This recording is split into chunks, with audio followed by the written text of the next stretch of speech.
मी राजू चौधरी, शिवक्रांती प्रतिष्ठान संस्थापक अध्यक्ष।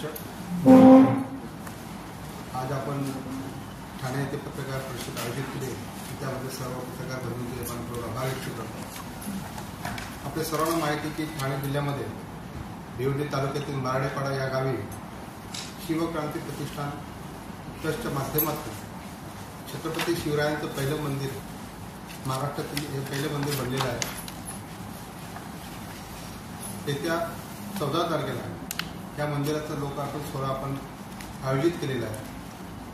14 मार्च ते 17 मार्च असा 4 दिवसाचा हा कार्यक्रम असून या 4 दिवसाच्या कार्यक्रमामध्ये महाराष्ट्रामधून अनेक शिवभक्त तसेच प्रमुख मान्यवर यांच्या उपस्थितीमध्ये हा कार्यक्रम आहे। तरी आजच्या ह्या आपल्या पत्रकार परिषदेमध्ये आपण आम्हाला बोलवला, आपण त्याबाबत ठीक आपण प्रश्न उपस्थित करतात आम्ही बोलू शकतो। आपण जे प्रोग्राम जो तुमचा आहे प्राण प्रतिष्ठा ते कशा प्रकारे असणार आहे? प्राण प्रतिष्ठा 4 दिवसाचा हा सोहळा आहे। 14 तारखेला आपण सकाळी 4 वाजल्यापासून ते रात्री दुपारी 3 वाजेपर्यंत सर्व प्रकारचे विधी आपण करणार आहोत। त्यामध्ये गोप्रवेश असेल, त्याचबरोबर दुपारच्या सत्रामध्ये आपण आध्यात्मिक क्षेत्रावर काम करत आहोत। त्याच्यामध्ये वारकरी संप्रदायाचे जवळपास 5 ते 10 हजार लोक या सोहळ्यामध्ये उपस्थित राहून तिथे खूप चांगल्या प्रकारचे असे हरिपाठ होणार आहेत, त्याचबरोबर भजन मंडळ असणार आहेत, त्याचबरोबर इथे संगीत व्याख्यान होणार आहेत, त्याचबरोबर आपल्या आध्यात्मिक क्षेत्रामध्ये जेवढे मृदुंग वादक तिथे उपस्थित राहतील, त्याचबरोबर टाळवादक असतील, यांच्या खूप चांगल्या प्रकारे असं 2 ते 2.5 हजार ते मृदुंग वादक आणि टाळवादक असतात, त्यांच्या या सोबत हा कार्यक्रम अतिशय चांगल्या प्रकारे आणि भव्य प्रमाणात आहे। त्याचबरोबर 15 तारखेला सुद्धा सकाळच्या सत्रामध्ये आपण पूर्ण विधी आयोजित केलेले आहेत, दुपारच्या सत्रामध्ये आपण सांस्कृतिक कार्यक्रम आयोजित केलेले आहेत। त्याचबरोबर 16 तारखेला आपण सकाळी विधी, त्याचबरोबर दुपारनंतर भव्य मिरवणूक काढणार आहोत। वज्रश्री देवी माता मंदिर ते छत्रपती शिवाजी महाराज मंदिर या ठिकाणाहून हे मंदिर मिरवणूक निघणार आहे आणि या मिरवणुकीमध्ये खूप शिवभक्त सहभागी होणार आहे आणि अतिशय भव्य प्रमाणात हा सोहळा होणार आहे। त्याच्यामध्ये हत्ती, घोडे, नगारा अशा ढोल पथक सगळ्याच गोष्टी असणार आणि जसं शिवराज्याभिषेक सोहळा मिरवणूक निघाली अशा प्रकारचा हा सोहळा असणार आहे। अतिशय मनमोहक असा हा सोहळा होणार आहे। त्यानंतर त्याच दिवशी ऐतिहासिक गीते, त्याचबरोबर जे पोवाडे असतील त्याचा एक ऐतिहासिक कार्यक्रम आपण आयोजित केलेला आहे। प्रसिद्ध शाहीर योगेश चिकटगावकर यांचा हा कार्यक्रम असणार आहे आणि त्याचबरोबर 17 तारखेला सकाळी 10:30 ते 12:30च्या दरम्यान भव्य प्रमाणात लोकार्पण सोहळा इथे पार पडणार आहे। त्या सोहळ्याकरता महाराष्ट्राचे मुख्यमंत्री तसेच उपमुख्यमंत्री व इतर मंत्री महोदय, आध्यात्मिक क्षेत्रामधून महंत असतील किंवा मठाधिपती असतील, तसेच अनेक लाखोंच्या संख्येने शिवभक्त या सोहळ्यामध्ये उपस्थित राहणार आहेत। तर असं एकंदरीत हा 4 दिवसाचा जो कार्यक्रम आहे, जो लोकार्पण सोहळ्याचा जो ठरलेला नियोजन आहे, त्यात अशा प्रकारे आपण ठरवलेलं आहे। मंदिराची रचना वगैरे कशी असणार आहे, बांधकाम कसं आहे किंवा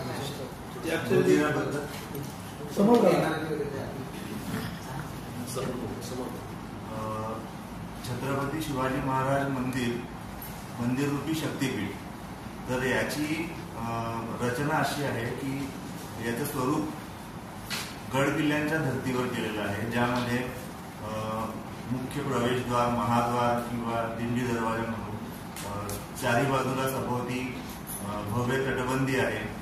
त्यानंतर तटबंदीच्या भोवताली टेहेळणी रस्ता आणि चारी कोपऱ्यांना गोलाकार बुरुज आहे। त्यानंतर मध्यभागी जे मंदिर आहे, साधारण 2,500 चौरस फुटाचं मंदिर आणि 2 एकर जागेमध्ये हा प्रकल्प उभारला आहे। याच्यामध्ये सगळ्या प्रकारचं स्ट्रक्चर म्हणजे तटबंदी, महाद्वार, मंदिर हे RCC स्वरूपाचं असून त्यानंतर तटबंदीला दगडी काम केलेलं आहे. मुख्य प्रवेशद्वार ही सर्व बाजूंनी कोरीव किंवा घडीव आपण दगड म्हणतो, तोडी, त्याच्याने ते मढवलेलं आहे पूर्ण. या मंदिरावर एकूण 5 कळस आहेत. मुख्य गाभाऱ्यावरील 42 फूट कळस, सभामंडपाच्या मध्यभागी एक कळस आणि तिन्ही बाजूनी प्रवेश करण्याच्या पायऱ्या आहेत त्यांच्यावर लहान कळस, हे 5 कळस मंदिरावर आहेत. मंदिरामधली महाराजांची मूर्ती आहे ती म्हैसूर येथील प्रसिद्ध शिल्पकार अरुण योगीराजजी, ज्यांनी अयोध्येमधली श्रीराम मूर्ती घडवली आहे, त्यांच्याच सिद्ध हस्ते आपली महाराजांची मूर्ती घडवलेली आहे, ज्याच्यामध्ये कृष्णशिला किंवा काळा पाषाण म्हणतात, एका दगडाला घडवून ती मूर्ती बनवलेली आहे. तटबंदीच्या खालील भागामध्ये 36 विभाग आहेत, ज्यामध्ये आपण महाराष्ट्रांचा पूर्ण जीवनपट म्हणू किंवा पूर्ण इतिहास, महत्वाचे प्रसंग, भित्तिचित्र किंवा म्युरल्स शिल्पांच्या स्वरूपात साकारलेले आहेत, ज्यामध्ये महाराजांच्या जन्मापासून ते राज्याभिषेकापर्यंत त्यांच्या अगोदरची किंवा कालखंडातली संत मंडळी आणि महत्वाचे सगळे प्रसंग आणि व्यक्ती त्यांचे मावळे, हे सगळे हा इतिहास त्याच्यामध्ये म्युरल्सच्या माध्यमातून रेखाटला आहे. असं का वाटतं? महाराजांचं मंदिर उभं करण्यामागे आमचं शिवक्रांती प्रतिष्ठानचा मुख्य हेतू होता की ज्या राजांमुळे आपल्या हिंदू धर्माची मंदिरं वाचली गेली आणि त्यांच्यामुळं आपला हिंदू धर्म टिकला गेला, अशा राज्याचं मंदिर व्हावं अशी आमची संकल्पना होती. त्यामुळे आम्ही हे मंदिर उभं करण्याचं एक निश्चय केला आणि गेल्या 7 वर्षामध्ये हे छत्रपती शिवाजी महाराजांचं मंदिर उभं केलेलं आहे. कारण बऱ्याच ठिकाणी आपण बघितलं तर शिवाजी महाराजांच्या अनेक ठिकाणी पुतळे उभारले गेले, परंतु त्यांची ती निगा राखली जात नाही किंवा आपण शिवजयंती असली तर आपण शिवाजी महाराजांच्या एका दिवसापुरतं आपण त्यांना पूजा करतो किंवा आपण त्यांचं दर्शन घेतो. अशा वेळेस आमच्या मनात एक खंत होती की आपण राज्यांना जर एखाद्या चांगल्या पवित्र ठिकाणी बसवलं आणि त्यांना आपण रोज जर त्यांच्यासमोर नतमस्तक झालो तर आपल्या मनात एक स्फूर्ती निर्माण होऊ शकतो, आपल्या माणसाच्या मनगटात एक जिद्द निर्माण होऊ शकतो, त्यांचे आचार विचार, त्यांची प्रेरणा घेऊन आपण काहीतरी वेगळं घडवू शकतो. त्या शुद्ध हेतूने हे महाराजांचं मंदिर उभारण्याचं मुख्य कारण आहे. राजांची मूर्ती कुठल्या स्वरूपात असणार आहे आणि मंदिराची बांधणी जी आहे, मंदिराचं काम हे केव्हा सुरू झालं?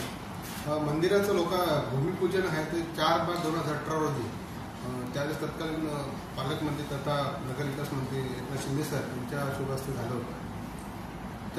त्यावेळेस आम्ही 2018 ते काम चालू केले, ते आज 2025 चालू आहे. या 7 वर्षामध्ये हे मंदिर उभं राहिलेलं आहे. त्याचबरोबर मूर्ती जी आहे राजसिंहासनावर बसलेली मूर्ती आहे. कारण राजसिंहासनावर बसलेली मूर्ती आम्ही निवडण्याचा मुख्य हेतू म्हणजे की ज्यावेळेस आपल्या शिवाजी महाराजांचा राज्याभिषेक झाला तो क्षण खूप मोठा होता आणि खूप सर्वात आपल्या शिवाजी महाराजांच्या सगळ्या जीवनामध्ये सर्वात मोठा तो क्षण होता. म्हणून आम्ही राज्याभिषेक असणारी मूर्ती आम्ही निवडली आणि त्याप्रमाणे ती मूर्ती घडवलेली आहे. मूर्तिकार अरुण योगीराज जे प्रसिद्ध मूर्तिकार आहेत, गेल्या 5वी पिढी ही त्याची मूर्ती घडवली, अतिशय चांगल्या प्रकारचे हे मूर्तिकार आहेत आणि रामलल्लाची मूर्ती सुद्धा त्यांनीच घडवली होती आणि अशा ह्या मूर्तीचं स्वरूप आहे. या उपक्रमासाठी एकूण खर्च किती आला आणि जो तुमचा सोहळा आहे प्राण प्रतिष्ठापना सोहळा त्याच्यासाठी पुरोहित ते कोणाकडे दिले? या मंदिराला खर्च करण्या जो सुरुवातीपासून जो खर्च झाला खरं म्हणजे आम्ही शिवक्रांती प्रतिष्ठान याच्यामध्ये खूप मेहनत घेतलेली, कारण आम्ही आमची जे शिवक्रांती प्रतिष्ठान ट्रस्ट आहे, जी संस्था आहे, या संस्थेमध्ये आमचे सर्व जे ट्रस्टी आहेत, जे सदस्य आहेत, एकदम सामान्य कुटुंबातील आहे, तरीसुद्धा आम्ही कोणत्याही प्रकारची ह्याच्यामध्ये तडजोड केली नाही. खूप जिद्द मनात ठेवली होती की महाराजांचं कार्य आपण पूर्णत्वास नेल्याशिवाय थांबायचं नाही. त्यासाठी माझ्या प्रतिष्ठानमधील सर्व सदस्य किंवा सर्व विश्वस्त दिवसरात्र एक करत आहेत. या मंदिरासाठी जवळपास 7.5 ते 8 करोड रुपये आतापर्यंत खर्च झालेला आहे अजून सुद्धा लोकार्पण सोहळा आहे.